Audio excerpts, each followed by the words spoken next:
A partir deste momento, estaremos transmitindo para a comunidade espírita de Ponte Nova e região, palestra realizada por Sheila Salomé, com o tema A Porta Estreita, do Grupo Irmão Fritz.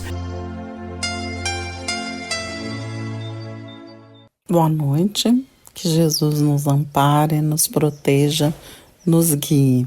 O estudo dessa noite, intitulado A Porta Estreita, tem como base o capítulo 17 do Evangelho segundo o Espiritismo, o item 3. E este capítulo, ele traz um trecho do Evangelho de Mateus, a porta estreita.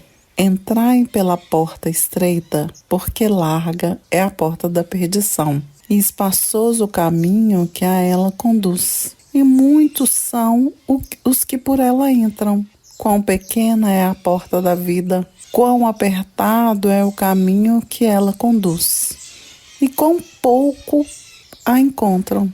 Está no Evangelho de Mateus, capítulo 7, versículo 13 a 14. Então, dentro desta reflexão do Evangelho de Mateus, nós vamos desenvolver o nosso estudo de hoje. Ainda neste capítulo, que fala dessa porta estreita e que nos conduz a pensarmos qual escolha nós estamos fazendo para a nossa vida, Allan Kardec comenta: estreita a da salvação, porque há grandes esforços sobre si mesmo, e o homem é obrigado, se deseja transpor essa porta, ele tem que vencer as más inclinações, as más tendências, e nem sempre estamos resignados a fazer isso. E Allan Kardec completa: é o complemento da máxima, muitos são chamados e poucos são os escolhidos. Então, ele vai nos convidar a refletir sobre o nosso comportamento e as escolhas que vamos fazendo na nossa trajetória. No Evangelho de Mateus, Jesus vai nos dizer desta porta das facilidades, e que nem sempre é a porta mais fácil, a porta larga, é a que conduz ao amadurecimento, que proporciona o crescimento, que vai oferecer a nós qualidade de vida a longo prazo. Kardec, no item 5 desse capítulo 17 do Evangelho segundo o Espiritismo, ele vai ressaltar: a humanidade ainda está em processo de evolução. E para que a gente pense um pouco mais sobre as nossas escolhas, trago aqui um conceito do dicionário. O que significa escolher? Escolher é optar entre uma coisa e outra, ou entre uma pessoa e outra, preferir, selecionar, eleger. Por exemplo, escolher as melhores bandas, escolher os melhores alunos, demonstrar preferência ou predileção em relação a alguma coisa. Como nós estamos fazendo as nossas escolhas? Como nós estamos escolhendo o nosso caminhar, como nós estamos escolhendo as nossas palavras, as nossas ações. Como nós temos observado aquelas inclinações que não são positivas, às vezes até hábitos alimentares, hábitos de vida, vocabulário, forma de reagir aos acontecimentos da vida. Como nós temos feito as nossas escolhas. E essas escolhas vão refletir o nosso bem-estar físico, emocional, mental, e vão refletir também tudo que está à nossa volta. Quando fazemos uma retrospectiva da história da humanidade, desde o homem primitivo, desde do homem das cavernas, que vivia na natureza, que caçava, que ainda não detinha conhecimento da tecnologia, nós vamos observando as transformações que vão ocorrendo ao longo desse processo evolutivo, ao longo da caminhada da humanidade. a grande pesquisadora, antropóloga Margaret Mead, vai nos dizer que que ela considera o primeiro sinal de civilização, de que nós amadurecemos, que a humanidade amadureceu, né? Que aquele homem primitivo começa a dar sinais de empatia, de cuidado, foi quando nas pesquisas dela, ela encontra evidência de alguém com fêmur que foi quebrado e este fêmur foi cicatrizado. Na natureza, dificilmente alguém ou algum animal que tenha o fêmur quebrado consegue sobreviver sozinho. Ele precisa de cuidado. Então é interessante essa constatação da antropóloga Mead, quando ela nos diz que o que ela considera o primeiro sinal de civilização numa cultura antiga, a evidência de alguém com o fêmur quebrado e cicatrizado.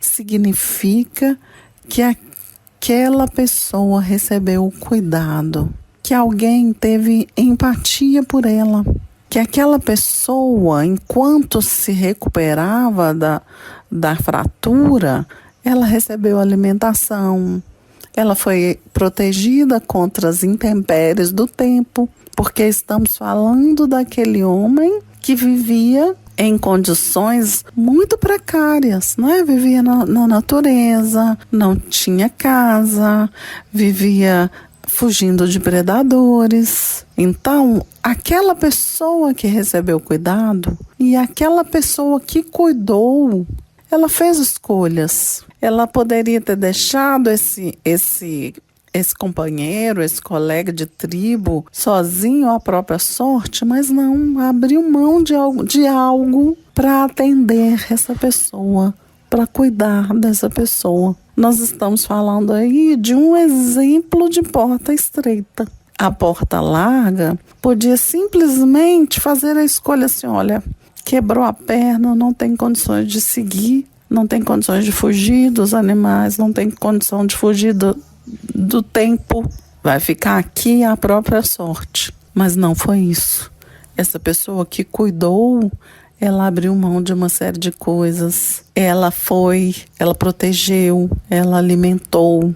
Então nós vamos vendo aí, como nos diz a pesquisadora, o quanto que nós vamos evoluindo. O quanto que nós começamos a ver o outro e o quanto que nós vamos demonstrando que estamos fazendo escolhas felizes. Nós vamos caminhando na história da humanidade e vamos observando que muitas leis existiram, muitas leis. A gente começa pensando no código babilônico de Hammurabi, onde existe a lei do olho por olho, dente por dente, e o quanto que nós já evoluímos com relação ao nosso comportamento perante o outro. O Código de Hammurabi é datado de 1770 anos antes de Cristo. Nós vamos caminhar um pouco mais na história da humanidade e nós nos deparamos com as leis mosaicas, com os 10 mandamentos. E o quanto que foi importante para que Moisés pudesse conduzir aqueles povos em sua jornada, que existissem leis que pudessem regulamentar, que pudessem organizar aqueles grupos, grandes grupos que seguiram Moisés ao longo de muitos anos. Eram tribos diferentes, com hábitos diferentes, com costumes diferentes e que precisavam de uma organização. E os mandamentos vêm para auxiliar naquele momento aquela civilização a repensar a sua conduta, a fazer escolhas. E ainda mesmo, né, com aquelas leis que regiam ali o comportamento de todos, nós sabemos que vamos fazendo escolhas. Vamos o tempo todo escolhendo ou situações que podem parecer ilusoriamente mais fáceis, mais simples, mas que podem nos conduzir a um desfecho ruim. E podemos também ir com o nosso amadurecimento, fazendo escolhas que dificultam, que são mais difíceis, que exigem um pouco mais de esforço de nós mesmos, que às vezes exigem que saiamos do nosso egoísmo, que às vezes pedem que nós aprendamos a ceder, a dialogar. Mas é importante, imprescindível, que reconheçamos a chegada de Jesus na nossa história e do quanto ele traz a proposta da lei do amor. Jesus vai nos dizer que a maior de todas as leis é a lei do amor. Ainda no Evangelho de Mateus, no capítulo 22, versículo 37 a 40, Mateus traz: amar a Deus sobre todas as coisas e o próximo como a si mesmo. Eis o mandamento. Palavras de Jesus. Então, a chegada de Jesus na nossa trajetória, na trajetória da humanidade, marca um importante momento da nossa história, do quão fundamental foi que ele trouxesse a palavra do amor, que ainda não estávamos totalmente preparados e amadurecidos para recebê-las. E fazer as escolhas, optar por seguir a lei do amor, implica sim em que façamos escolhas, implica que dentro dessas escolhas nós vamos nos deparando com os caminhos mais variados, Faço ou não faço? Abro mão ou não abro mão? Reconheço ou não reconheço? São caminhos que vão surgindo na nossa história. São portas de possibilidades. Nós todos os dias assistimos na TV um reflexo da história do mundo, da história da humanidade. Às vezes vemos quantas pessoas vão fazendo escolhas por facilidades e as consequências dela nas páginas policiais, não é verdade? O quanto é importante estarmos atentos a cada escolha que fazemos. No livro Vinha de Luz, psicografado por Chico Xavier, pelo Espírito de Emmanuel, encontramos o capítulo intitulado Porta Estreita. E como é de costume, Emmanuel cita um trecho do Evangelho e depois faz uma reflexão sobre ele. Então ele inicia citando um trecho do Evangelho de Lucas, cujas palavras de Jesus Lucas reproduz. Porfiai por entrar pela porta estreita, porque eu vos digo que muitos procurarão entrar e não poderão. Palavra de Jesus. Emmanuel nos esclarece quanto a esse trecho do Evangelho e ele vai nos dizer que antes da reencarnação, que é necessária ao nosso progresso, a alma estima na porta estreita, compreendendo a sua oportunidade gloriosa nos grupos carnais. E ele prossegue: reconhece a necessidade do sofrimento purificador, anseia pelo sacrifício que redime, exalta o obstáculo que ensina, compreende a dificuldade que enriquece a mente, e não pede outra coisa que não seja a lição, nem espera senão a luz do entendimento que a elevará nos caminhos infinitos da vida. Então Emmanuel nos diz que nós, no nosso processo reencarnatório, sempre desejamos, como uma forma de amadurecimento, como uma forma de crescimento, nos depararmos com alguns desafios na vida, com algumas dificuldades. Nós até imploramos por isso. Mas quando encarnados, mergulhados então, no próprio serviço de retificação, de aperfeiçoamento, o que acontece? Emmanuel vai nos dizer: reconsiderando, porém, a oportunidade da existência terrestre, nós voltamos a procurar as portas largas. Nós voltamos a desejar as facilidades. Nós recuamos na nossa proposta de aperfeiçoamento, de amadurecimento. nós nos rebelamos contra os acontecimentos da nossa história, lamentamos às vezes a nossa condição de vida e muitas vezes perdemos a oportunidade do crescimento, do amadurecimento.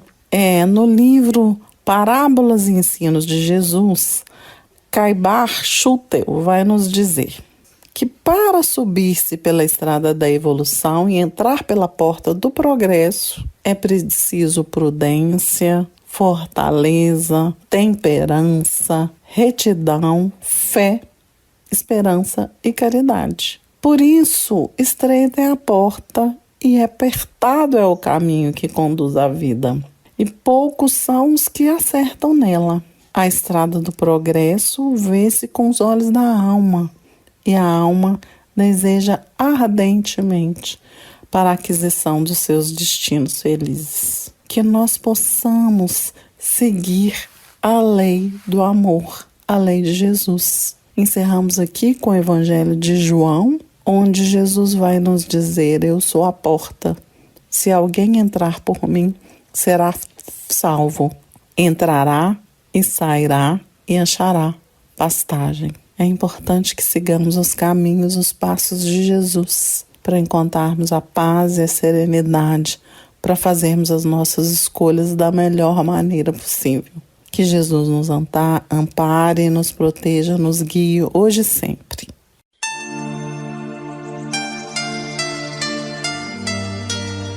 Termina aqui a palestra do Grupo Irmão Frites. Boa noite.